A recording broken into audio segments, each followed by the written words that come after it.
when I started getting really into this, the main thing that I was doing was making theater quality prosthetic orc masks. Oh. Yeah, so that sort of developed out of necessity because I think I was like 24. Hold on, how does making orc masks develop out of necessity? Sorry. Yeah. Yeah. No, that's a great question. Keep it nerdy. Keep it nerdy. Keep it real. Nerdpreneur, you know I love my work. Life's a game, so I'ma take my turn. Nerds deserve to put their passion first, so let them rap a verse so they can all be heard. My nerdy passion is making fairy wings. I'll let you guess, but yeah, D&D. I do a lot of that. Correct. I'm a breeder of tarantulas, importing tarantulas and some other critters. I am a harpist. I do mainly Celtic harp, video game songs, songs from nerdy TV shows. I wanted to make props for D&D. I am a small independent board game designer.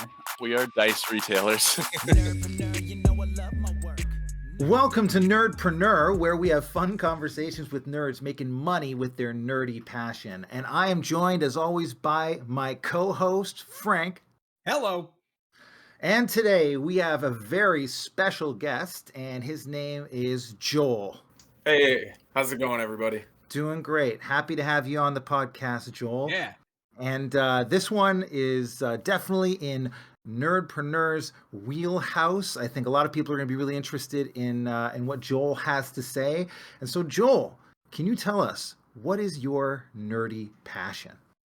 I am a LARPer. I dress up in funny clothes and pretend to be other people and hit my friends with sticks sometimes. That was the best explanation. That was so good. Professionally, though, right? Like, I don't know if I do anything professionally, but if ever there were something that I could claim to be a professional at, I guess it would be this, yeah. Joel, what is LARP? What does that stand for? LARP stands for live action role playing. That's awesome. You know, I've always said it's difficult to explain to people on a first date that you play D&D. And so I'm curious, like, do you feel that same way about LARPing? Is something that people just don't always understand, or is it hard to explain in a way for people to really get? Yeah, so it's honestly, it's kind of hit or miss. People are usually more interested than anything. But like, I've gone so far as to put pictures of me and Kit on my Tinder profiles and stuff, like, just because it's such a major part of my life. I've actually, I made a profile specifically for one of my orc characters once, and like, I got more matches than I've ever received. So like, it kind of depends. All right, we got dating tips right off the bat. Yeah, for right off the bat. This is perfect. Yeah. So that's telling us what people sorted. want. People want something that is like that. Okay. People want to dress up, man. I think that's what true. it is. That's a role play kink for sure. And no kink shaming. No kink shaming here. No, none. Yeah. Yeah. I feel like we got to dig in a little bit on just what LARPing is for people who are brand new to this and have never heard of it. Can you give us, like, how do you explain it to people? How would you explain it to someone who's never heard of it before? So I would actually probably just go straight to showing someone. I typically have like spare gear in my car, and I'll just like, pull a sword out, like, hey, like, check this out. But no, if I were going to sell it to somebody on the street, I would probably say LARPing, and they would like laugh in my face because they're thinking like role models like LARPing. Yeah, I was going to say there's a lot of like cringe videos online. Oh, yeah. There's like there's role models, which I knew make fun of it hilariously, but also Oh, I love that movie. Made fun of it, yeah. So I hear that a lot, is role models. That's the go-to for people. But I mean, oftentimes it's like also like the lightning bolt video from what seems like, 50, 60 years ago, even though I'm pretty sure that was like 2 decades. Yeah.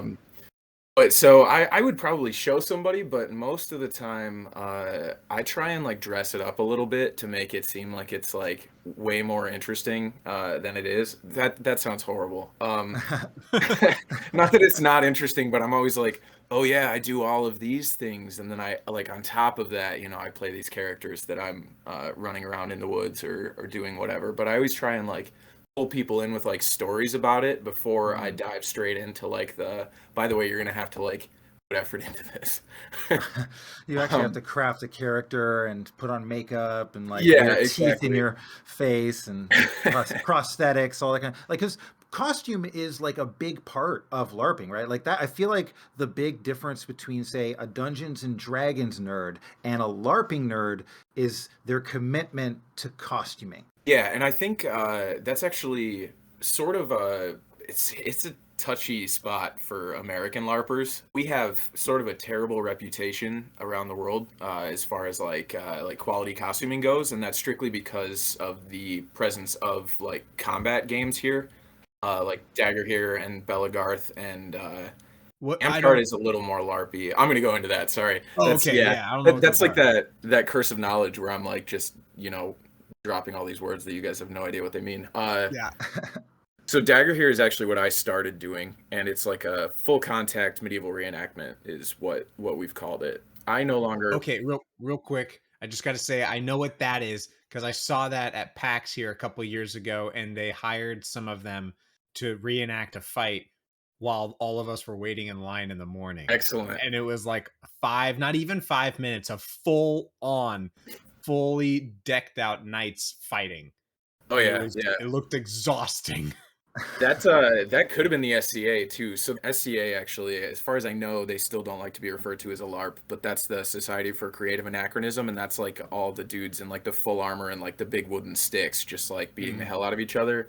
And then you've got like in that same vein, Armored Combat League and like other things like that, like Boo Hurt that do like just basically, as far as I understand it, you just beat the opponent into submission, which is a little. I'm 6'1" and I'm small compared to some of those dudes that do that. So like that's not for me.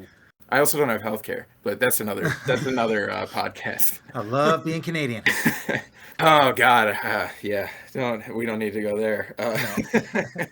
But yeah. So Dagger here and Belagarth and Amtgard and now Hearthlight are like Boffer games is what they're called here, and that's kind of what they're called throughout the world too. But the goal there is combat. It's not so much you play a character, as it is like you get the best weapons you can and you just try to be as good as you can at the game kind of thing. So that's actually where I started when I was like 13, 14. I discovered this Dagger Here chapter in my hometown at a festival that we held every year. So I was like immediately thrust into that, and up until probably 5 or 6 years ago, I wasn't really interested in doing anything outside of the combat. Like that was what it was. I wanted to go camp with my buddies, like hang out in the woods for a week at a time and like drink at night, fight all day, like come home feeling like I had been hit by a truck, and then go to work, resume my normal life, whatever. So I have to ask, you're out there in the woods, and I've done camping and I've been out, in a tent for a couple of nights, but we're with modern equipment. What was it like camping out there? What kind of gear did you use? So I would love to just be like, oh yeah, absolutely. Like I use all historically accurate gear. But I don't, man. It's a work in progress though, because we've got a couple of really like big, highly immersive LARPs coming into the Midwest and like the East Coast within the next like 6 months, and I'm really hoping that those just take off and we get to see some of like the massive like LARP festivals like they have in Europe, because I mean we've all been idolizing those events for years, and now it's like we're finally seeing some of that here. And a lot of those are like the tents are canvas, like everybody's carrying like lanterns, like they're very, very like they look as good in the camps as they do on the field. So that's like a dream of mine. I would love to have like a fully functioning medieval like tent city, basically like blacksmith, tavern, like that is seriously, that's a goal for the future someday when I'm rich. My camping is all pretty modern right now, but I am like slowly transitioning into like taking more things like that, like lanterns and benches and like appropriate seating and all that. Yeah, so it's pretty modern, I would say, for most people at this point in the United States at least. It's pretty modern, but we do like separate the camps. So like for games where it's going to be like they want like the immersive camping for aesthetic purposes, they'll have like a separate spot, and then they'll have like a barrier of some kind separating like modern tents and all that. So it's not like if you don't have a canvas tent you can't come to this event. It's just like if you don't have a canvas tent, like we're not going to put you at the front of it, basically. That makes sense. Yeah. They want to separate the immersion. Exactly. Yeah, it sounds like in LARP there's different types of people who bring a different level of intensity. You probably have some people who are kind of just like every other regular actor. They go in, they do their role, and they role play as that when the game is on or when the cameras are running, essentially. And then maybe there are some people like Daniel Day-Lewis who just become Lincoln for 6 months of their life or for the entire weekend, and you can't refer to them in any other way than as Lincoln. Is that true? Would you say there's just a different level of intensity between different people? Oh, definitely. Yeah. That's another little bit of a touchy spot that I feel like it's something that I encounter a lot, actually, because it's like there's this weird like disconnect between a couple of the different types of like combat games, and it's sort of like a weird complex that like every game has their own little like sects where they're like broken into people that want to do these things but like also participate in this. Everybody sort of just hates each other. I think you get that with a lot of the communities with, just anything. I think it's just maybe something nerds do. Like you get a lot of Territorialism, yeah. yeah. So you get those people that are like gatekeeping is the word that I hear a lot. Yes, It's, right. Yeah. So you get a little bit of that. I've been called a gatekeeper, which is hilarious to me because my entire LARP career has been like based around like accessibility. Like I like go out of my way to make sure that people are, getting the most for what they're putting in. And like just because I wear a nice kit and I taught myself how to make steel armor, I'm a gatekeeper. Like I've heard it before. And really like it hit me up. Like I walk people through how to do everything that I do if they ask, but if they're just going to be, mean to me on the internet, like I've seen on your Instagram that you even point out in the who we are section that, you pride yourself, your community on being inclusive. And you even say, if it seems like we've missed the mark, let us know. And yeah, it's, absolutely. that doesn't sound like gatekeeping to me. That's pretty much exactly what I wanted the LARP USA page to be too. Like I wanted it to be more of just like a generalized community meeting space with, LARP and like adjacent communities like cosplay even, like going into that, just kind of like a zone where people could come to like find tutorials and guides and honestly just supportive people. And I love writing. So like telling stories was just like an obvious part of that. But then my personal page is also like, if anybody wants to commission me for something, that's where I would send them. This is a great transition because I wanted to ask more about what is LARP USA and what are some of the values behind what it is. And I think you just answered some of that. Yeah, absolutely. So LARP USA, I would say it would be a creative space for community-minded individuals. So the whole like thought process behind it was I wanted to start using the hashtag LARP USA because if you look at other countries that are real big in LARP, they have like hashtag LARP Germany, hashtag Australia, or hashtag LARP Australia. Those are the two that I always go to because I feel like they have the most. But if you had gone to hashtag LARP USA, 6 months ago, 8 months ago, you would have seen like a couple of like legitimate like Civil War reenactment. There were a couple from an event on the East Coast that I believe doesn't like to be called a LARP, so I'm not going to refer to it by name. And that was it. There was nothing for LARP USA.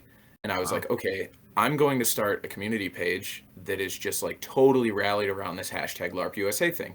Because like, I know, a couple thousand people that like genuinely care about this. And I know probably 30 to 50 people that genuinely care about like really high quality LARP.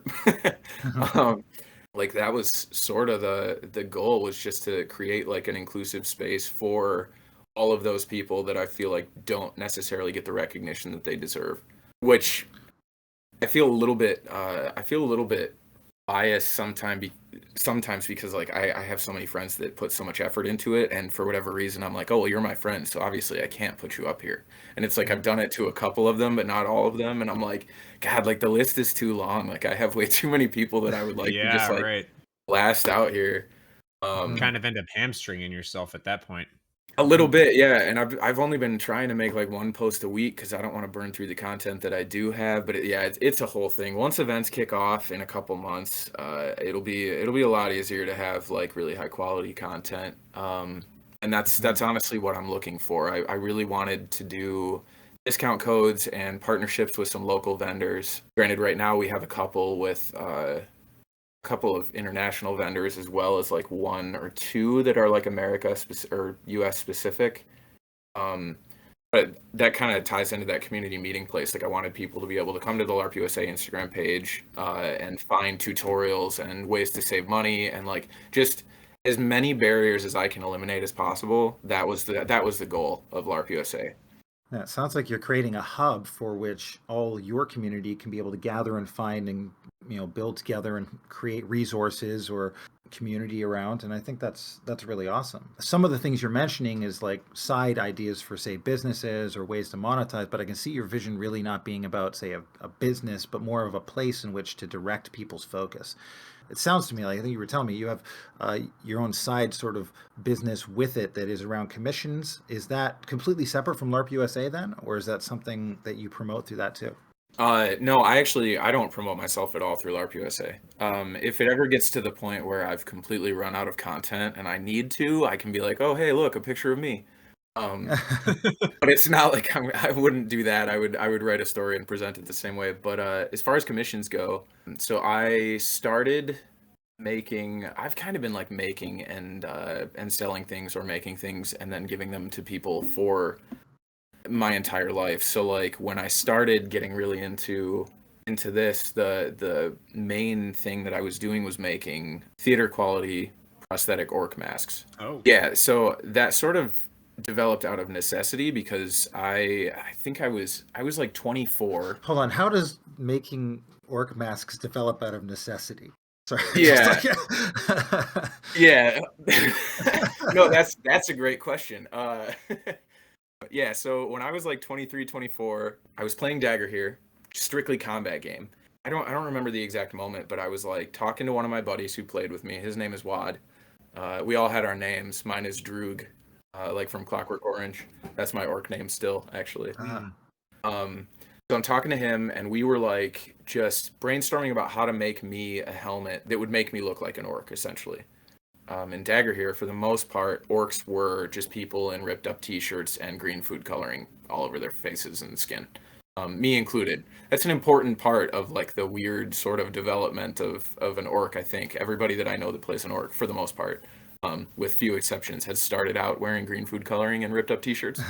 But since Dagger here is a full contact game, headshots aren't technically like a legal strike zone, but it happens. Like I have chipped teeth, my jaw clicks when I open my mouth, like I've been knocked out, I've broken people's noses, like, like it happens. You're swinging a stick at somebody really hard, like it's bound to happen, and sometimes people move, you never know.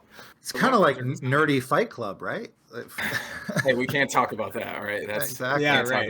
Yeah. But yeah, so no, that's exactly how it is. But with it being full contact and getting smacked in the face all the time, we didn't want to spend money on latex orc masks that would get destroyed. So Wad and I are like sitting in my apartment in Kalamazoo, like working on this like weird design for a mask that nobody's ever done, helmet, mask, whatever. And like we came up with this idea to build like a 6-panel leather head essentially, and then like water form, because that's how you work with leather. You use water and all that to shape it. So we like suction this piece of leather to my face and like cut out the eyes and all this, and then we stitched it all together with dental floss. That's a little trick for you. Dental floss is like the poor man's sinew. You can get like 300 yards for like 90 cents at a grocery store. Whoa. Yeah, so if you're ever in a pinch and you don't have any sinew, or an apocalypse situation, that's good thing perfect. to know. Yeah, that's a little cheap LARP survival trick for you. And it adds an additional scent. It does, yeah. I've started using exclusively mint. It's lovely for all your wounds. No, yeah, I mean the cinnamon burns though. Avoid the cinnamon. Oh gosh, yeah. Yeah, so that's sort of how the orc masks that I make at least developed out of necessity, was because I didn't want to get blasted in the dome and have my quote unquote face tear in half. Right. You can hit me in the head while I'm wearing this thing all day and nothing's gonna happen to it. But if you do that with a latex mask, it probably will end up tearing. So would you sell these to other people and make them for people? I do, yeah. And I have at this point made over probably somewhere in like the 125 range, mask wise. Wow. And the price has slowly gone up a little bit as I've gotten better at it. I don't as actively take mask commissions as I used to, because back in the day I was only making masks, and it was like I would do them in batches of 3. So I would take on like 3 mask commissions at once and then knock them out over the course of like a month and a half, 2 months. Um, and then like as it progressed, I just kept getting better and better at it and figuring out new ways to do it. And ultimately, I mean, now I get to the point where every time I make one, I'm like, shit, like this is my best one. Like this is so good. Are they more like, are they something that you like fit to this person's head essentially? Like you get their head specifications and then figure out how to measure it? Is it that detailed? Yeah, actually, I'm sorry, I was totally going to touch on that when you asked if I sold them. So I sell them by coverage. So I would say probably 2017, 2018, I started selling just the face. So it's like a masquerade mask is what I call it, masquerade style. And that's just the upper face, and it buckles behind the head. And that includes like, pretty much up to the hairline and ears. And then from there, the cost just goes up by $100 every time, and that's literally just for my time and materials. With the top tier is like full head and jaw, and the jaw is articulated just with elastic. So if I'm gonna do anything more than a masquerade style mask, I have them send me a paper tape head cast. So I'm like, wrap yourself up in a plastic bag, cover your head or have somebody help you cover your head in paper tape. Yeah, right. Cut it off, make sure it's sturdy, and then ship it to me, and then I will work off of that. And that's just because the ones that are full head and the ones with the jaw are just like so form fitting. But what's also nice about leather is that as you sweat into it, it will just kind of reform to your face. So as long as you're taking care of it after you've sweat into it, it'll keep like that, like, suction shaped to your head, I guess. Nice. One of the things that I'm hearing in what you're saying is the amount of expertise that you get in these skills that are totally, unless you are, making clothes for the fashion industry, you're not going to deal with leather, you're not going to deal with metal, you're not going to deal with making any of these items, or even, canvas and cloth and linen. I do not. But that is so interesting. It is so cool. And I'm very curious, was there a point for you when you realized, man, I need to get good at this stuff? Like I need to and I'm going to choose what it is I want to work on. Did you choose a specialty, or did you just say, I'm going to do it all?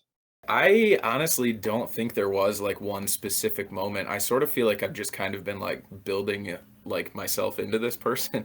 Because like as I've grown up, I've gotten a lot more patient. So it's not so much like making like a conscious choice to do it. It's sort of like just, I don't know, compulsion. The best example I can give you is beginning of 2020, I'm in lockdown. And I'm like, man, I really want to build a belt that's specific for my orc scabbard, but none of the buckles that I have look like they would work for an orc. So I got online and I did a little bit of research, and I bought everything that I needed to cast my own buckles. So I sculpted all my own buckles for my orc. I started casting them in pewter and like figuring out different ways to do that. And it's just kind of been like that with everything. I only started working with steel probably in, I think it was 2018 into 2019. I had a friend of mine in northern Michigan who I went up to make a set of shoulders and a chest piece with, and he helped me with that. And just kind of watching him and like moving forward from that and then experimenting here, I built myself like a super rudimentary steelworking setup for my basement. I say rudimentary, I can do most things, but like it's not like human quality things unless it's little. I'm not going to be able to, knock out like a full set of like Gothic plate mail or something. Like that's just totally unreasonable. Although now that I said that, I feel compelled to fucking do it. Yeah, one day, right? Like we got to have goals. Oh man, it's I won't say it's a problem, but like I see I'm like too confident with it too. I'll be like, you know what? I can do this in a couple hours, and then I'm like 2 hours in and I'm like, okay, I can do this in a day. Like, yeah, like, all right, man, like chill, like holy shit. But what do you love about it though? I'm curious, like what do you really love about doing that? I just really, really like to bring the things that I picture in my head into reality. I love the idea of building things that will be here longer than I will. And I think that's the big part of it for me.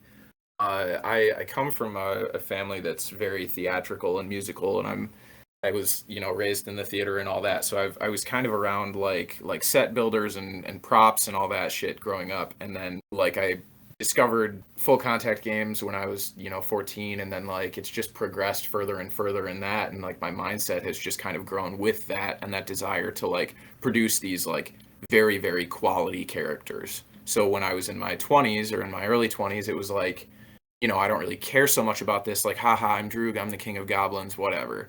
And it was like mid 20s, I was like, okay, no, like if I'm gonna like joke about being the king of goblins, I'm gonna be the fucking king of goblins. Yeah.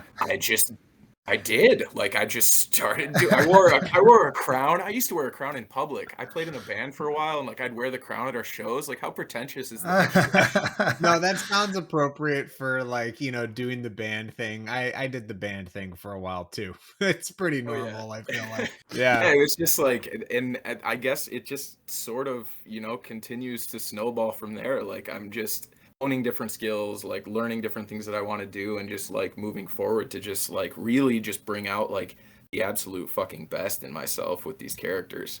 Granted, I say that 2 out of my 3 characters are fucking horrible people. So like bring out the best seems a little maybe quite not on the point. best. Yeah, maybe Yeah. not the best choice of phrasing, because like Droog cuts people's hands off and like skins people and hangs them from trees and shit. Like I love yeah, that that's- you said that he's the king of goblins, because you're literally making people masks to become this person. So you are creating you're creating more of them. That's great. how long can I dive into that for a second? Actually, do you mind Yeah, if I if you speak to want. that? All right. Yeah. So when I was like 20, 21, a friend of mine from up north, actually, northern Michigan, his brother fought with us too, and his brother was supposedly the Prince of Goblins. So that's where that started. We'd joke about me being his dad, and then it was like, oh well, if you're his dad, then you're the king of goblins, and it was like, ha ha ha, whatever. Like I'm running around, ripped up T-shirt, green food coloring. Fast forward like 3 or 4 years, this joke has been going on forever. Like I'm just gonna fucking own it. So I made my first mask. Like it was like, okay, if I'm gonna be the king of goblins, I want to look this way, I want to dress like this. So I started to write up like guidelines for all this shit, and at that point I had been recruiting for this unit that I was fighting with, and I had probably 35-ish people underneath me. So I was actually leading like a technically leading an army, and we all pretended to be goblins or orcs or trolls. I think even we had a couple of those. We didn't look that way yet. We just looked like stupid humans in green paint. It went from there to me being like, okay, like I'm gonna start making these masks and selling them. And then it was like anytime someone would buy a mask from me, I'd be like, I will make you this mask, but you have to pledge fealty to me. Like you have to declare me your king. So at one point, I mean at any point on the field, I just had like this like I don't know, gaggle. Yeah. How many goblins in a gaggle? Yeah, right. Like I don't know what to call it, but yeah, like at any point on the field, I could have just rallied like this fucking like army that was like 60 plus people, and like now it's even bigger than that. Like I feel like if I actually really wanted to like unite all these people that I've made masks for at one event, if it were possible, because I'm international now too. I have a mask in Australia, which is super exciting. Yeah, like if I could bring all these people together, it would be like, holy shit, like no, I have like a legitimate kingdom. And it's actually the reason that I've maintained the title for so long was because there were other people in the game that would pop up and be like, oh, I'm the Goblin King. And I'd be like, really? Who the fuck are you leading? And they'd be like, oh, it's just me. And I'm like, okay, get the fuck out of here. Like, so how do we land the Goblin King on our podcast? I don't know. Yeah, but did we right? just friggin' get the biggest name in goblinery on our podcast right now, Frank? I can't believe I it. am so stoked. This was such a Holy sweet shit. gig. This was like a major find. holy Oh. shit. I especially love that what you've said. I mean, to someone who's only hearing this, they might think, wow, this guy's really got like, this megalomaniac kind of personality that he's hiding in his character. But the truth is, no. If people were listening earlier, they would hear that, you don't have that, because the example of your LARP USA, you aren't showing your stuff on there. You in fact are trying to find a very fair line to where it doesn't become about you. And I just think it's so interesting what we do with our characters whenever we're role playing in anything. We tend to gravitate towards the qualities that we are not naturally.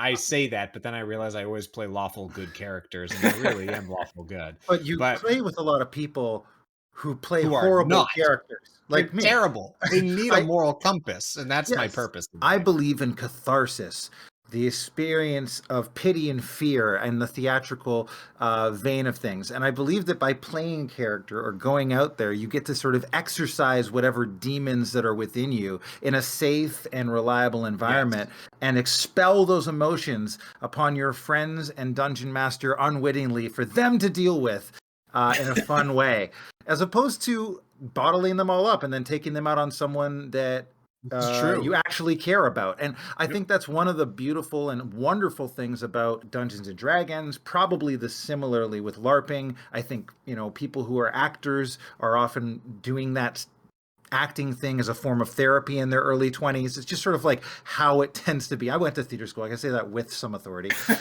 So I will just say catharsis. Okay. I think that's good. So just because you play a character that is deemed horrible and cuts off hands and skins people and sort of thing, like I think that's actually not super duper interesting. I think a lot of people would do similarly. They would act differently as a character than they would themselves, because that's the fun of playing a character or playing a villain, right? 100%. Yeah.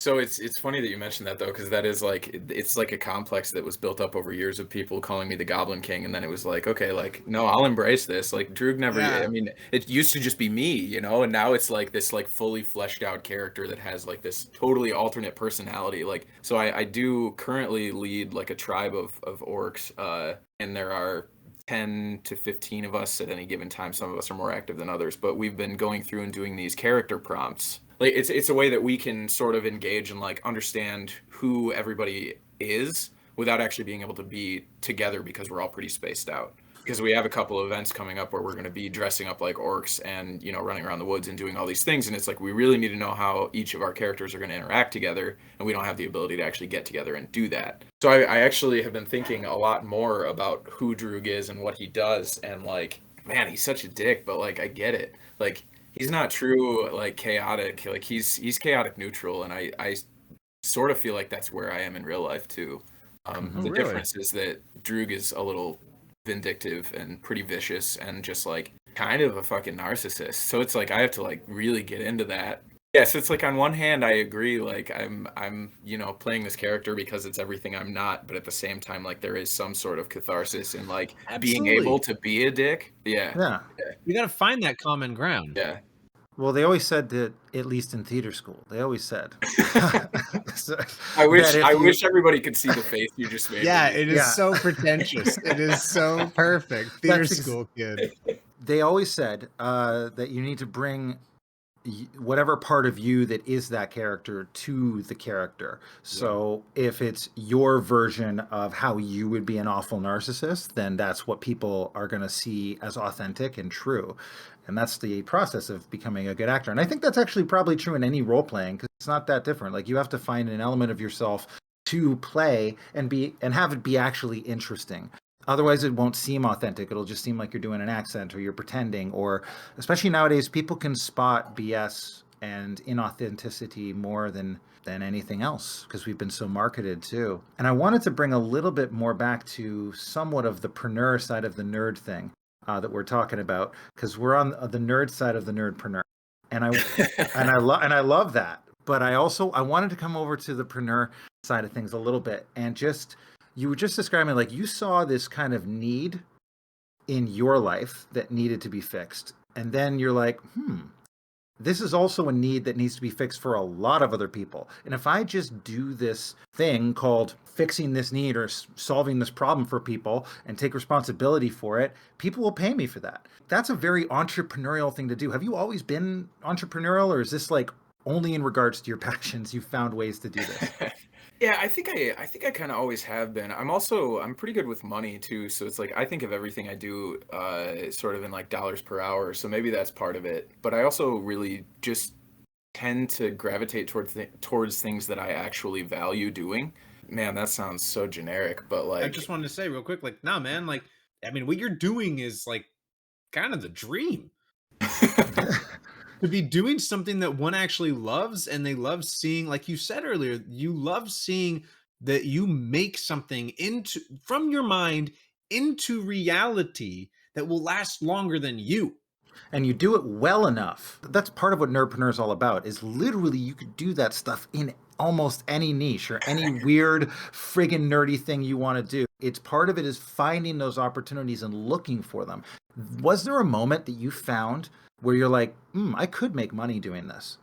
Definitely, yeah. I would say it was probably right after I finished my first couple masks. One of the events that we went to in that summer, and it was like the prototype that Wad and I had, and people were just so stoked about it. And like I just started getting these messages about, hey, do you make and sell these kind of thing? And I was like, okay, like, yeah, fuck it. Like, why not? Like, let's do it. I have the know-how. And at that point, I wasn't doing anything else. I was working part-time at Target and just drinking a lot. So it was like, yeah, like, man, my early 20s are wild. It's like, what the fuck was I doing? Like, God, if I had just started. Booze. Right there, baby. Seriously, yeah. It's like, Hey, if I had just a started. little classier. He was a Target guy. So Yeah, I worked at Target. Yeah. Come on. Yeah, chill. Oh, sorry. My bad. But I worked in the back room at Target, so it wasn't too classy. One of the goblins in the back. No. Seriously though. Yeah, I'm like scaling shelves and shit, and they're like, yeah, getting written up all the time. It's fine. I've come a long way. Look at me now, Target. One day they'll be carrying your masks. You wait and see. Yeah, right. Yeah, right. I would say after the first mask, that's sort of when it hit me. And I was just of the mind then, like, okay, like I have to get all of these people that are around me that I care about, like, to sort of care about this same aspect of this game. And like I did, honestly, not to just like, toot my own horn or whatever, but yeah, I mean, I totally like changed the course of the unit that I was fighting with, because I just started making all this shit, and it was like unavoidable at some point. They were just like, all of a sudden all of them were wearing my masks and like starting to wear like long sleeve tunics to cover their stupid human skin. Like, it was great. It was like, okay, cool. Like I'm a human every day. I don't need to do that when I'm pretending to be something else. Like, and part of the awesomeness is that you're not just selling something that was high quality, it fixed a problem for them, but you're also linking it all towards a community. When they bought your mask, they weren't just anymore who they were. They're part of a community. They're part of something bigger than just themselves. And when you're making a product, one way to help it be more successful is to actually involve a community or create a community around it. I imagine when you described that every time you were commissioned to make a mask, you were saying to people, swear your loyalty to the Goblin King. Now, was this a little pamphlet that you sent out with the completed mask? Because if so, I would have been like, okay, I'm a little intimidated, the lawful good person that I am. I'm a little intimidated, but I really like the community aspect. Like, yeah, damn. I mean, if I ordered a goblin mask in the first place, I'm already on the route to being like, yeah, yes, you're in it. Yeah, absolutely, yes. I probably should have had pamphlets, honestly. I have patches and shit though. Like, I have like patches with my face on it. Yeah. So no pamphlets. It was all just like what is the term for it? An email. I think Facebook message is probably more accurate, but yeah, it was like, all right, I'll do it, but gosh, shit, fine print, damn. But yeah, I mean, I guess like in a way, and I can tell you right now, I don't give myself enough credit for this, but it was definitely like a form of branding, like, because people just like knew who I was and still do. Well, they know Droog because before Facebook ruined it, there were just, so many people that didn't know my real name. They only knew me as Droog. And people are always like, oh, can I call you Droog? Like, is that weird? And I'm like, no, it's not weird at all. Like, there are literally hundreds of people that know me by Droog. But yeah, like it's definitely branding. And if I don't know if this is a shock at all, but I'm about to graduate with my degree in marketing. So there you go. Yeah, like yeah, I think that community point that Chris was making is just so powerful. That is really, I mean, LARP, everything that you've been saying in our discussion has been around the community aspect, the immersion of it. And because that's really what people want. I mean, with something like this, where you literally come together in person and you get dressed up, you all share in this nerdiness. That something that I kind of wanted to bring up earlier is there sounds like there's a stigma around LARPing, actually, that some of the places over in the East Coast that don't want to be referred to as a LARPing community, but the people who do identify with it, when they come together, they're all like, hey, I'm with my people. Like, I'm not going to be judged because we're all the same. And that is amazing. And then when you get this badass aspect on top of it, we're part of the Goblin King's horde. Like, we don't fuck around, you know. You've made it much more cool. It's literally the starting of a gang almost, but it's kind of good. Like it's like they're playing gang, right? This whole pitch right here was literally just my one answer to your first question about how I bring people into LARP. Like this was, you guys totally fell into my trap. Yeah, yes, like, this was it. Like I've been recruiting this whole fucking time. Yeah, I'm convinced. The long con. Yeah. And this is the thing with LARP. It feels like something that you need to kind of be recruited into a little bit through someone who knows it, right? It's rare that you'll see a portrayal of LARP that is positive in, say, media. I mean, the last time I saw it was in What We Do in the Shadows, the TV show, and it was known because the vampires like to eat virgin.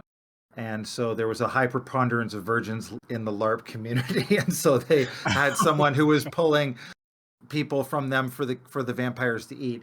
Hilarious idea for a TV show, but also, not many people would probably want to say, oh, well, yeah, I'm a LARP. All those virgins? No, I don't want to be like that, right? So there is this public conception. But I also think there's probably, would you say LARP is growing right now? I would, yeah. I think, actually, I was talking to somebody a couple weeks ago about this, and they phrased it pretty well. They said that there's sort of like a LARP renaissance going on in the U.S. right now. And I think that's pretty accurate, because for a long time it was just like the combat games that are super prevalent because they're so easily accessible. Like if you go to a park and if you see people, playing any of those foam stick games, they're going to have spare gear. You can just hop in. We used to do that all the time when we ran our practices. Like they fucking love that shit. We would be so excited if we had like one or two people come out because we knew it was an opportunity to like bring them into it. And actually that works really well for recruiting. We don't have that opportunity anymore because what I'm doing now is a little bit different. They're a little bit more severe barriers, more intense requirements. But I think after this year, we've got a couple of events they're coming up there that are a little bit bigger, and their first events are happening at the start of this summer. And I think pretty much that will determine how like things continue to progress in the US. But yeah, I would say it's absolutely growing. You run events, and are these something that you can like charge for and people like pay to be a part of, or are they is this a monetary thing, or is it more just a place to find people to play? Yeah, so it really kind of depends. Events are what we call, or what I call, I'm sure there are other terms. I've only ever called them events, but it's like that's where you see like the larger scale battles where there can be anywhere from 30 people on the field to, in Europe's case, like 8,000. Yeah. Some of the events in Europe get very, very large because it's just so commonplace over there. Like it's difficult to go to Europe and find somebody that's like, a little bit younger that hasn't done LARP at some point in their life, or at least knows someone immediately that does. Like it's kind of shocking actually in some degree, or like in some variety, because there are a lot of different types of it. But yeah, it's pretty commonplace in Europe and Australia. I know Australia's LARP scene has really kind of exploded over the last couple of years, and honestly, Canada's got some really impressive stuff too. Like it's part of this because of the online community being a part of that. Does the online, say like Instagram and like Facebook and also, does that just bring more people together easier once you get a lot of people involved? Is that a part of it, or is there another reason, do you think? I would say that it helps. I would say, so I know like having it portrayed in media is bad in terms of, well, I guess it's how they portray it in media, rather, like the whole like, oh, all LARPers are virgins kind of thing. But I think they say that same thing about D&D, and now fucking everybody plays D&D. Like everyone. As soon as Henry Cavill picks up a fucking LARP sword, everybody will be wanting to do that. So like whatever. Yeah, exactly. I get it. I get it. But the events and practices are a big deal. Practices are really good for recruiting, and then the events are where it's more monetary, though, to answer that question. There are a couple events coming up that are going to be a lot larger, and like the price point kind of varies depending on what event you're going to. I have run events in the past. I tend to go pretty minimal. I make it as cheap as I possibly can, porta potty, whatever. Porta potty, one meal kind of thing, and then it's like you fight all day, like you pay $15, and then it covers all of our overhead for everything. Whereas if you get into some of the like the bigger events where they're like writing all this story and like buying NPC non-player character costumes and that kind of thing, it gets to be a little bit more expensive. And then they're looking at player insurance and, you know, like a shower house or whatever have you. The prices kind of just depend on how much they're willing to put into the game. There are issues with everything. I mean, there's like I could talk for days about all the little things that I see events doing that I think are, you know, unnecessary or whatever. But then there are some things that events don't do that I wish they would. So it's like, I guess my thing, I'm gonna totally circle back here, but my thing is like, as far as kit building and character creation goes, like my thing has always been like, I don't want that to be the issue. Like if there is something that's going to prevent someone from coming out and attending a game or like buying a ticket and driving across the country to go to something, I don't want them not having like a decent costume to be the issue. Like I would rather they spend the money to get there and do all that and then like take their character and then have a good time. That community aspect. I love it. Yeah. No, that's honestly that's the big word for me is community. Yeah. I'm glad you guys keep saying that. One of the things that we've been touching on is media and how the media is not portraying it very well. Now, you guys mentioned role model, and I have not seen that. But what I have seen is Knights of Badassdom, and we haven't mentioned that yet, and I figure it's got to get its airtime. That's a good one. That's a good one too. It's a pretty doggone good one, and yeah, there's the characters that come in and they're like, LARPing, that's stupid. And then they go to the LARP event, and it turns into a really epic tale, which I won't spoil because it looks like Chris, you maybe haven't seen the movie. I'm Googling it right now. I have no idea what this is. I see Peter Dinklage is in it. All right. Peter Dinklage, and I'm forgetting the actress's name from Firefly. She played Summer Glau. Yeah. Yes, Summer. Yeah. Yep. She's in it. And she was like the Danny celebrity Pudi. star in it at the time. And everyone's like, oh my God, this is the gal from Firefly. And anyway, the movie's fun. It is fun. And it's the kind of movie, like, have a couple drinks and watch that movie because it doesn't take itself too seriously. I want to talk about it now. Like, I want to make sure that it's the right movie that I'm thinking of. Yeah. Is there a van? Yes. Okay, then I'm thinking of the right movie. All right, no spoilers. They have a van, big deal. Everybody drives. Get over it. Yeah, big deal. It's But on another note, you had mentioned parenthesis comment here that this has become, first off, thanks, Joel. Like, this has become such a great education for Chris and I on LARPing. There is so much here that is like, dude, I'm feeling like we're not touching enough on your business. We're just educating ourselves so much on LARPing. I keep thinking that same thing. I'm like, ah, shit. Like, am I saying enough about this? Like, I can no.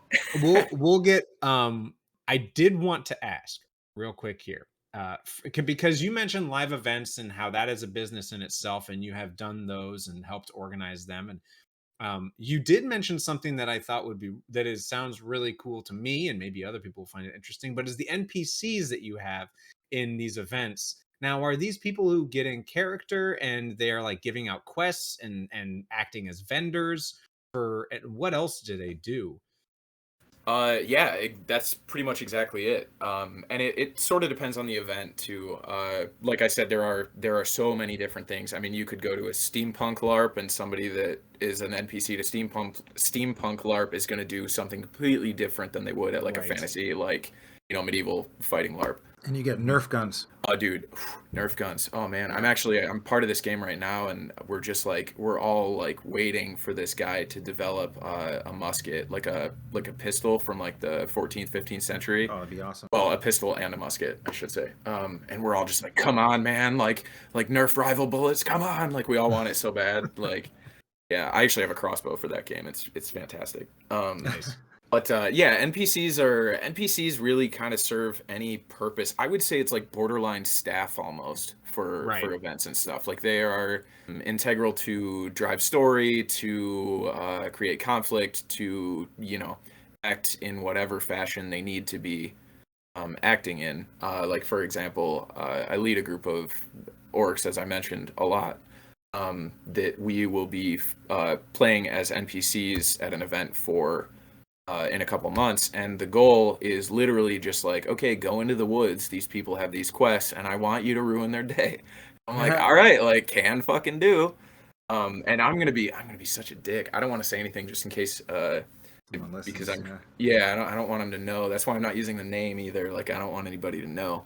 But I'm so excited. Oh man, it's gonna be Nice. so good. Yeah. Nice. How long do these events run? Are they like, because it sounds like they go like all day or multiple days? Is it like cricket? Like, is there more than one day you have to play? Like, yeah, it depends on the event. I would say longest event I've ever been to is a week, but they can be a few hours even. And then I know, again, I'm touching on the SCA, and I know they don't like being called a LARP, but they have their big event every year is called Penzik, and that's 2 weeks. And then like one of the weeks they do, as far as I know, like that hosts like 20,000 people or something. It's crazy. Whoa. Yeah, it's wild. It's in Pennsylvania, and they do like 1 week where it's just like medieval everything, like classes, like all kinds of stuff like that, like tournaments, that kind of thing. And then like it's either I can't remember which week is which, but then they do like a full week of like fighting on the field too. So it's like just everything. But so that's actually like the longest event that I'm aware of. But I mean, really anything's an event if you if you wanted to gear up and go wander around in the woods for a month and a half with your buddies, like yes, that counts. And it's really interesting, tying this back to the business side of things. You've got this many people that are doing this, and you found this need for mask making and, or helmets that you called them for a while. But where do you see that going at this point? I mean, how many years have you been doing it now? Mask making, I think technically I started in 2014. Yeah, you started back in 2014. You've been doing this for 8 years now, pretty much. And now what's the plan? You've like honed your craft, but now what? I am fucking tired of making masks. No, I'm half kidding. No, I've honestly, I've sort of just kind of broadened my range a little bit. I feel like I can do a lot more. I was just talking to a friend of mine the other day who wants to commission a pair of steel gauntlets from me because I made myself a pair of orc gauntlets. I'm sort of the mind of like, well, I can do fucking anything. So like anytime somebody's like, hey man, could I commission this from you? I'm like, yes. Like even if I don't have the knowledge right now, like it's a reason to learn it. Exactly. Yeah, and that's pretty much what I'm always striving for. So you also have a job potentially in LARPing, right? Like there's actually work in LARPing apparently. Oh, definitely. Yeah. Can you talk a little bit about that? Yeah, so in June I will be flying to Frankfurt, Germany to work for a company called Bergschneider. And they are a producer of like historical garments, but they also kind of have their hands in a bunch of other different pies. Is that the saying? I said that yesterday too, and I was like, hands in pies doesn't sound right. Is that hands in baskets? Yeah, it might be baskets or pies. You know what? I think you're just supposed to keep your hands to yourself, but most people put their hands in other. I don't want them in my basket. I don't want them in my pie. Yeah, I like definitely who's don't want them pies? in my soup. I don't want any of that. That reminded me of that alignment chart where it's like you pick up the mug with your fingers in the coffee. Yeah. Absolute chaos. I don't know the answer to your question. I'm sorry. I actually never say that expression personally. I hadn't either until yesterday. Does it make sense? Does that listeners? Does that make sense? You're doing Let us multiple know things at once. On our send us the answer on Twitter or something, and please tweet us. Yeah, so they kind of they touch on a lot of things. They run a couple of like rather large LARP events in Germany. It's just going to be fucking dope, and they want me to work on their media team. So we'll see how that goes. Yeah, so that's my next question, which is what are you going to be doing for them? That's a very good question. We're in the process of sort of sorting out all the details and everything like that. So right now I'm just like head down trying to get through the semester and like not fail my one difficult class because that would just like kill everything. It would just shoot all my plans to shit. But yeah, that's something that I'm kind of waiting to hear back on right now. I was actually supposed to have a meeting today, and we had to reschedule. So I don't have all the details that I would like quite yet. Yeah, and you don't want to overpromise yet until you actually get the job. So the thing is, Exactly. or you have the job, but to actually get into it and start doing it, right? Yeah, I don't think I'll believe it until I'm like on the plane or getting off the plane, maybe, and then it'll Well, be just to like, be able to be yeah. working in your field, like literally, this was a hobby, and now it's something that a company is like, you're so good at this, you should actually come do it for us professionally. We'll pay you to do it because there's actually demand, and now you get to live in your. Also, kind of cool.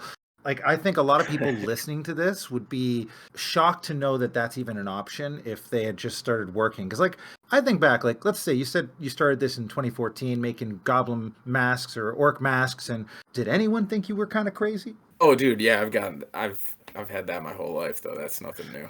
Yeah, well, I doubt it is, but I just think that's what's kind of interesting. A lot of our people, we had someone on who was like a tarantula breeder who started with That's 50 so cool. tarantulas, and then he now has 3 to 5,000 on Fucking his. terrifying. Yeah, in his tarantula room in his house in LA, right? And he makes money on content for tarantulas and breeding tarantulas. So you think about that, it's like, how weird was it to explain that to people as he got started, right? And the exact same thing for you. It's like, well, people when he started collecting tarantulas, they probably said, "Oh, this guy's crazy," but now he makes a full-time income doing that thing, right? We had people who started selling dice and now they're making a full-time income doing that thing that they just started at the beginning of COVID because they like selling dice and they like D&D. And that's what I'm saying about Nerdpreneur is that there's so many people like you that are, initially people look at, oh, you're making orc masks. That's kind of weird and crazy. He's just on this orc thing, this weird fantasy LARP thing. I don't know. I think they hit each other with swords.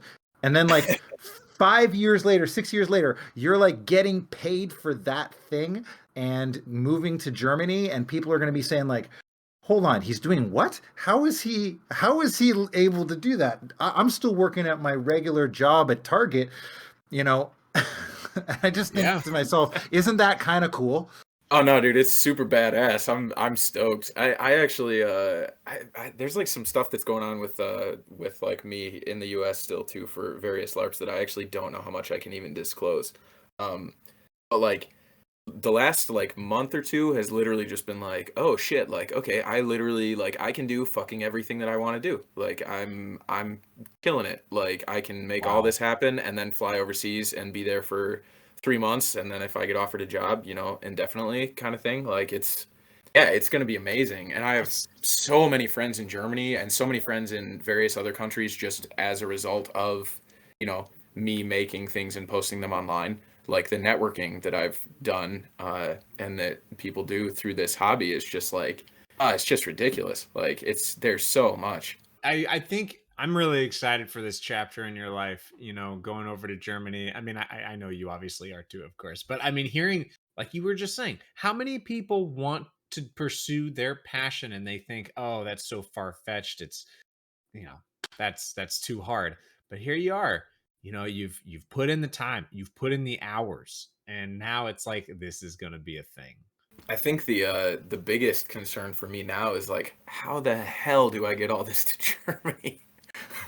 Like, shit. Yeah, right. Like I'm gonna be carrying like a couple of duffel bags like full of like, I don't know, basically armor. people. Yeah, like shit.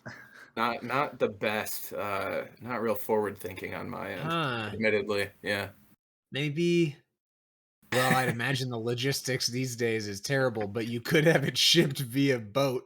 Yeah, seriously. I guess have to I'll leave walk. now, I don't know. but I was thinking covered wagon if all else fails. Like take a ferry over to Greenland. Like tall ship. Yeah, that's something something wooden and slow. You could make covered content the whole wagon, way like- there. Yeah, Wooden and slow. Are we talking like an actual like man of war or not man? Yeah, get across there, then meet with the wagon, and then haul it across the rest of Germany. And I'll tell and make it like a thing that you film and talk about and Holy put it shit, all on your yeah. content. And all of a sudden, everyone's following you for this weird, like authentic LARPer trek across towards your job. And now, Damn, I you're gotta the make a number one. TikTok. There you go, right there. I have to make a TikTok. That's it right there. You just sold me. That's the beautiful thing about the world. You come up with an idea, make it a reality, and the rest of the world can have access to it with our phones. It's nuts. Like, we're living in special times. What's some bad advice that you have heard in your field? So actually, I've been thinking about this question a lot after I read it on my guest survey thing, and I don't know how to answer it. I like genuinely don't have a good answer, because like I just tend to roll my eyes when people tell me that like things are like improbable. I I don't know. It's like I guess just ignore it. Like ignore all bad advice. You've got the Captain Kirk mentality of there is no win scenario. Yeah, actually, yeah. I don't know. Man, bad advice. I'm trying to think like of any advice. People when I first started used to like tell me how to work with leather, and I'm like literally like holding one of my projects. Like I clearly don't need this. Like, but it wasn't necessarily bad advice. It's just unsolicited. Here's another direction to go. Most of what you've done so far has been very self-driven, right? Like you've had a community around you, but you've also been responsible for building that. So you've driven it. I don't know about you, but I get tired and burned out after driving things on my own for a little while. And I'm curious, when you get to those points of being stressed, fatigued, burned out, what works to get you going again and keep things moving? So I am not only creative and charismatic, but I am also impossibly stubborn. Like an orc. Yeah, actually. Oh shit. Oh my god. Common ground. Yeah, what the fuck? Oh, that's why we get along so well. Nice. I feel like fucking what's his name? Like Green Goblin. It's like me and fucking Norman Osborn, like Right. or Droog and Norman Osborn rather, like, Joel's not here. Yeah, shit. I have days where they're very, very good and I'm very motivated, and then I have days where they're not. And what I've learned is that as long as I can just kind of keep going, and do like little bits, I can still be content with that. I don't like making myself feel guilty for things. I know that's not easy for everyone to do, but I tend to just kind of keep going. Keep moving forward is probably something that I say like multiple times a week, and it's just because like no matter what is going on, like I still have to, like, can't do nothing, can't spin your wheels. Like that's what keeps me going, is just me telling myself like keep moving forward. I really like what you said around being kind to yourself, because that is something that has come up, I want to say, on almost every single one of our podcasts, from people who have gone into the entrepreneurial field, have made that leap to doing something that's really based on them doing it, is that they had to be a little kinder to themselves or learn how to be kinder to themselves so that they can keep going. Yeah. I used to be so hard on myself too. Like I would make something and decide I didn't like it, and I would just like either get rid of it or stop working on it altogether. And then like when I started, posting about those things or talking about those things and people were still interested in them, even though I didn't like it personally, it was like, oh shit, like, okay, so this doesn't suck. It's just like I'm being way too hard on myself. Like, and I think that's definitely something that comes from like, working with anything. It's just like, man, give yourself some fucking credit. Like, Totally. take a couple deep breaths, take a break, come back. Like, there's no point in just like beating yourself up over something. Like, self-care is super important. Self-care for me looks like a charcoal mask and a frozen chicken bacon ranch pizza. Like, I'm a simple guy. I like what you said about adding a little bit to your objective. Like every day you do a little bit, and you are kind to yourself about that. I agree. Echoing, of course, what Chris just said, but also the one step forward at a time, one foot at a time. Yeah, and it's probably like my driving force. And I mean, I'm not the fastest worker in the world either. Like I'm not doing this. I fucking hate like the hustle culture, and like I just, man, like I'm so happy to see that majority of younger generations and all that like addressing that shit and being like, hey, this is fucking toxic, because like, God, fuck that. I don't want to waste away in a factory forever. No offense, obviously. Yeah, like, I mean, give yourself rest, like it's important. And it's the same way when you're creating something. Like, you can't just be on all the time. It's not realistic at all. You have to take the time away. You have to, and honestly, like if I had a nickel for every time I got halfway through something and then realized that I didn't know exactly how to finish it, and like had to like take a break to like, think about it or draw it or, even Google it or look to you know, one of my many inspirations for like, you know, how to move forward. Like even that, like that counts, you know, take those breaks, take deep breaths, like remember that you're allowed to fuck up. Who are your inspirations, in fact? Instagram has been so instrumental for me networking and finding people that just truly inspire me. And that might not always be LARPers. There are also people that, you know, are just craftsmen, period, that do, you know, metalwork, woodwork, whatever. Or like post-apocalyptic stuff is actually a big thing for me. I follow a lot of post-apocalyptic crafters. And you'd be surprised how much of that, like costuming stuff, actually transfers to orcdom, which is, I bet. yeah, because I mean, all the distressing, all the like adding, you know, dirt to things is like very, very, very similar. So it's nice to have that too. How do you network with people or even find them on Instagram? I think it's a lot of mutuals, just kind of existing in these circles for so long. Like people share the same kind of people, and as I mentioned earlier, the community in Germany is just massive. So it's a lot of like, and that was another reason why I wanted to start LARP USA too, was because we don't really have a whole lot of that, and I think it's just because the US is so large. It would have been a lot easier to start a LARP Michigan Instagram, I'm sure, and like build up that community. But like I already know all of those people, like I already have those connections, and like I know that they would be following LARP USA anyway. So it was like, okay, like let's try and just unite this massive tract of land that we have. That's been the big thing, is just trying to get to the place where like I feel like the German LARP community is, where they're constantly like hyping each other up. They're constantly sharing their posts and their stories, and like, you know, like it's amazing to see like the camaraderie seems like the wrong word, because it's like Fellowship online, but fellowship, yeah, that works. Or community, like we've talked about a lot, and I used 6 times in the last sentence. But yeah, like it's just great to see that. So that was another like driving force behind the LARP USA thing, was because it was like, well, why the fuck don't we have that here? Like I have all these friends that have all these similar ideas. Like why don't we just like start hyping each other up on Instagram? Yeah, I mean, just seeing the way that the LARP community in other places interacts with each other and just like hypes each other up and just supports each other, and it's just amazing. Seriously, it's truly incredible. I feel like we should move into random rolls. Yes. And get a few rapid fires done. So we're going to go ahead and transition into the D100, the random rolls. Okay, cool. Yeah. Just tell me when. Oh, my Google in my bathroom just responded. I said, cool, chill. Okay. It's always listening, man. I have an Alexa and a Google, and I like demote them. Like if one of them bothers me, I move it into the bathroom where like it doesn't get used. I'm like, like this is your punishment. All right, anyways, your timeout. Alexa's in the kitchen currently, but she's on thin ice. Anyways, sorry, what am I doing? Roll the D100. Let's roll a D100 and see what you get here. 87. What's the first thing you do in a zombie apocalypse? Get on armor, because like literally you have 5 actually though, armor. Yeah. How in depth of an answer do you want? Because quick and dirty. Yeah, you've got 10 seconds to make the decision because it just happened. What are you gonna do?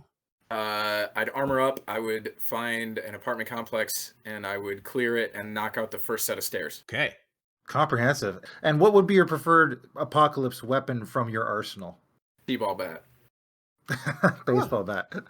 I thought for sure maybe you'd say an axe or a sword, but I think baseball bat's easier. You don't want something that sticks, you know? Then you got to worry about pulling it out too. The T-ball bat, it's lightweight, it's short. I prefer like shorter weapons too. So like probably like 32 inches, give or take. Yeah, gladius size. Totally. Yeah, exactly. Got to be right up in there. Go ahead and roll again. And that's a great question. I haven't thought about that in a while. 30. All right. What movie or TV show would you pay lots of money to have a studio actually reboot? I feel like everybody would expect anybody to say Firefly. That's pretty popular. That has come up on our previous podcasts, but just not on this question. Yeah. Oh, shit. Okay. I'll stick with Firefly then, honestly. But I'd be afraid they'd ruin it, you know? I think that it would be, if they were to like do other stories in that universe, it could be really interesting. Almost like a Rogue One type thing, but like better than that. Yeah, like you know what I'm saying? Yeah, expand on it. Like what else was happening in that just the Firefly people, because it's such a cool, unique sort of cowboyish space cowboy universe that I think that it offers a lot more than what we just saw. So anyway, I would definitely agree with that. Yeah. Let's roll one more. Yeah, go again. 32. So, in a world of time travel, what vehicle would you turn into your time traveling vessel, other than the DeLorean, of course? Oh shit. Oh man. Can it just be a helmet? Ooh. Yeah. Yeah. Then I want like I don't know, maybe like a gladiator helmet with like the round faced grill with like the circular holes in it. And Okay. like the big mohawk. And I'm assuming that's the time period you'd go back to was like ancient Rome. Oh God, no, that'd be terrible. That would be pretty brutal. That'd be brutal as hell. Maybe. I don't know. I think I'd only go to the future, honestly. Like if I could time travel, I think I'd only go to the future. Go 100 years and turns out that, like the Umbrella Academy, the Earth is destroyed. Yeah, right. Seriously, just be miserable and like end up dating a mannequin. Sorry, spoilers. Yeah, spoilers. I had no interest in seeing that, but yeah, I probably won't now. Oh, dude, it's so good. It's It's very good. It's very good. It's very. Is good, it actually good? That doesn't ruin everything. Okay. Don't Yeah, worry, that's Chris. a very, very small portion. The show of it. is Yeah, definitely it's worth your nothing. time, especially the second season. Second season was very fun. All right. Definitely. All right, Cool. now we're going to go ahead and transition into the rapid fire questions. So quick, silly. Our questions are going to be a few words. Your answers could be a few words or less. All right, and I'll start it off with my classic, my favorite: Star Wars or Star Trek? Star Wars. See, nobody The likes Star numbers. Trek. That's The not numbers. true, Chris. We've had maybe one guest, I think, and There's she was like, there's me. and I she had count for never a lot of actually people. she hadn't actually seen any Star Trek or Star Wars. So She'd only seen the original series when she was She younger. hadn't Yeah. seen any of it. Wow. any of It just- them. So that was the only person we got a Trek out Chris of. is butchering the story. Those are not the true facts. Well, go but- listen to the episode, you people, and It's you tell okay. me if I'm It's all butchering right. it. This is about Joel here and Droog. Now, Droog, what is it that you like about Star Wars so much? Because Star dude, Trek does it better. You're gonna be like, oh yeah, wow, this is not surprising at all. I fucking love the idea of the Sith. Like the whole like dynamic between the Sith and the Jedi. Like, God, it's just like it's all so fucking toxic. Like it's just like it's seriously like just people that have refused to grow up and like are just embracing their toxic traits. Like the Jedi are just toxic as fuck, and the Sith are just equally as toxic. And like I don't know. I if I existed in Star Wars, I would like to think that I would be a gray Jedi, where I would just, be a normal, rational thinking person, like with attachments and emotions. Yeah, does that make sense? Is that Totally does. And I expect anyone who is upset with your answer to at you, so That's they fine, can yeah. they can hashtag LARP USA and and get to Oh, you that way. let's take this to my personal account. You Oh, messaged okay. me on Sorry. Yep, that one. All right, great. All right, I'm going to ask a rapid fire here. How many cats is too many cats? How many cats is too many cats? I'm gonna say 5. It's too many cats. 2 is perfect. 5, I feel like it would just be a little bit too much of a hassle. Like 4, you're close, but I feel like if you get to 4, you can still retain normal status in society. But as soon as you get to 5 cats, people start saying you're like a cat person. yeah. And, Well, how big is the house? There are other questions that come from that question. Yeah, if you have like 5 cats in a barn versus like, Yeah.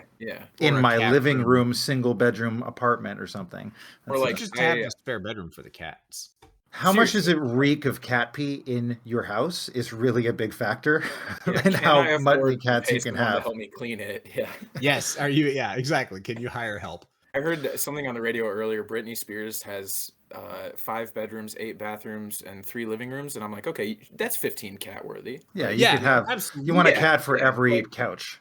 Yeah, because I mean, they're like they can be elusive as hell. Like you don't know. Yeah. You might go days without seeing one of them if you only have 2. Could be months. Cat hotel at that point. Yeah, right. Yeah, we All shouldn't right. be too judgmental of those people with 15 cats. We should really be asking them first, how big is their I square respect footage? it. Yeah, I'm Yeah, just yeah. it's admiration, really. If you're going to commit to that, 15 is the level. That's a point of commitment. You are a stronger person than I. On this note, there is some common ground here with the next question. What is the most dangerous job in your opinion? Ooh, I feel like working on the wind turbines are. I think that's pretty dangerous. I bet it would be.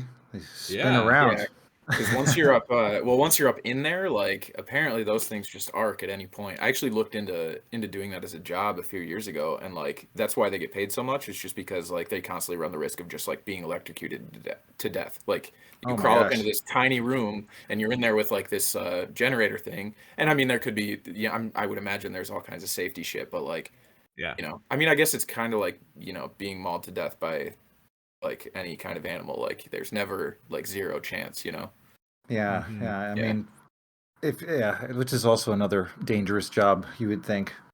Managing tigers or feeding bears or any of that kind of thing. But yeah, lions. Alligators.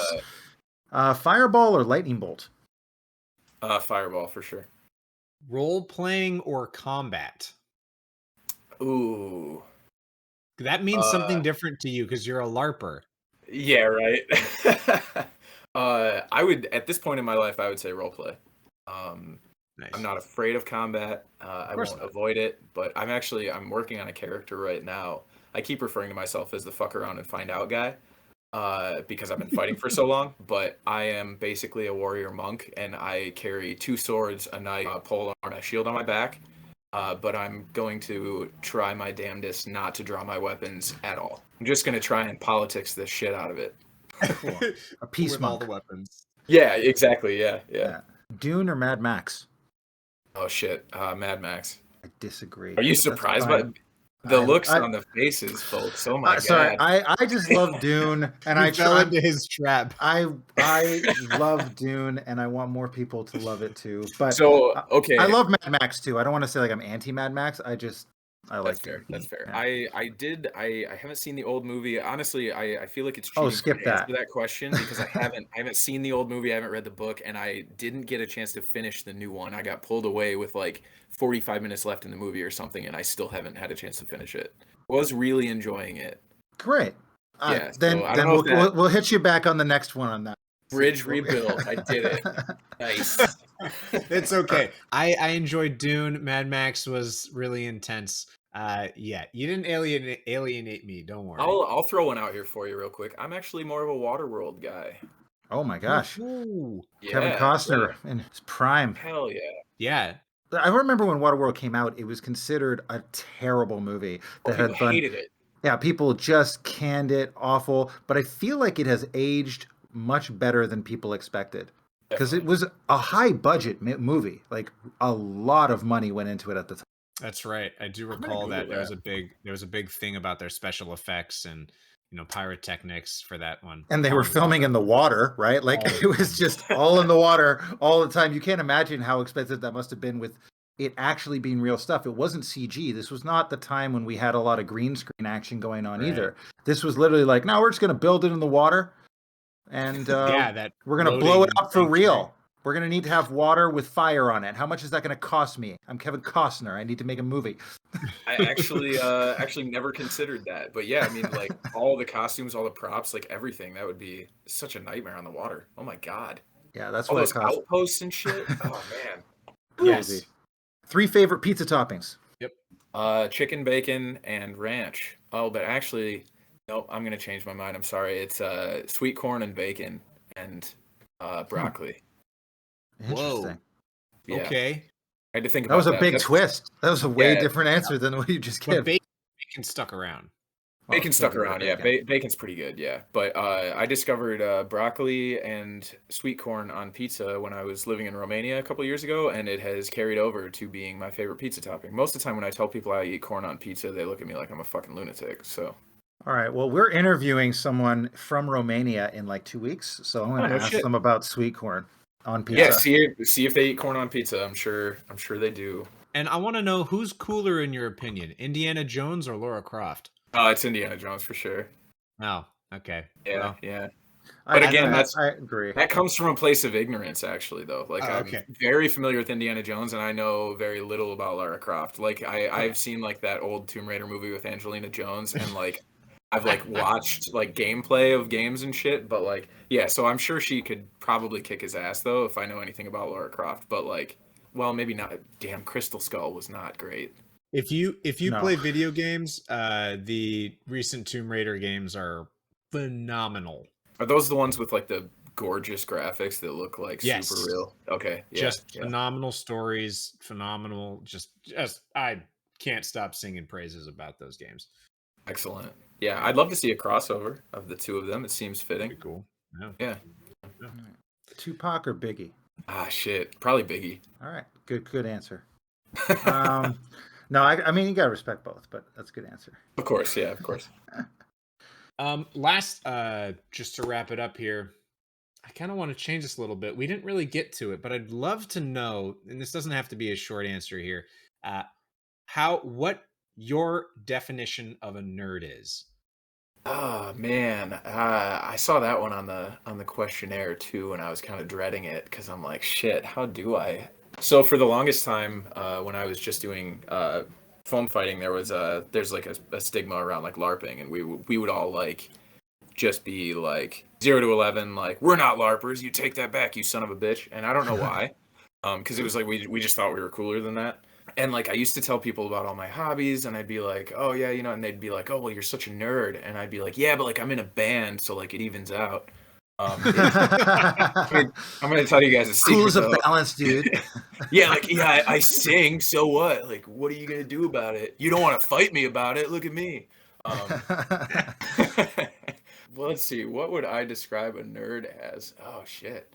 I would say someone that enjoys something that is seen as embarrassing or uncomfortable, despite how they might actually feel about it. Does that make sense? Yes. Okay, perfect. Then that's what I'll go with. The word nerd gets thrown around a lot. Anybody can be called a nerd for anything, as long as, you know, it's not something that's like super acceptable or like widely seen. Yeah, I think that's a great point. Yeah. I mean, people do often get flack for their passions, and then it comes down to like, am I deterred enough by the flack, or am I actually going to keep doing this thing? Yeah, I mean that goes back to what Chris was saying earlier about like, were people like, hey, why are you making orcs masks? You're fucking crazy. Yeah, like, or honestly the stigma in media, like how much is too much, you know? Like, what's going to convince somebody that it's not worth doing because their family might make fun of them? Like, yeah. Well, I think on that note, I mean, we can all say, just follow your freaking passion and just do it because you want to do it. And a lot of the things that become something real are just things you would do for free anyways. Because I think it sounds to me like everything that you're doing, you would probably do anyways.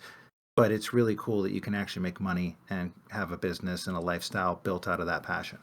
100%. Yep. Keep moving forward. So where can people find you, support you, potentially commission you if they want to do that? Yeah, so I have a personal account on Instagram. That's the easiest way to reach me, message-wise and all that. And that is Mr. Sneaker, all lowercase with 2 R's at the end. I know it reads like Mrs. Neeker, but that's a whole story for another time. Back in my LAN party days. Yeah, it's Mr. Sneaker, and if you don't get it right, then I'm not gonna talk to you. Because you won't find you. If you use the code Mrs. Neeker, you get a 10% discount on the first commission, just so you know. All right, we're cutting that out. We're cutting that one out. I'm joking. Okay. Yeah, and then also at LARP USA, and that's LARP USA. And since I didn't say this earlier, I don't think LARP stands for live action role playing. For those of you listening to a podcast with the word nerd in it that don't know what LARPing is. Nice. Maybe cut that last part out. That was a little condescending. That was a little condescending with the nerd. Nerds are never condescending to people. It's fine. Yeah, right. Shit. Hold on, Chris. I want to set that up real quick so you can cut it in earlier.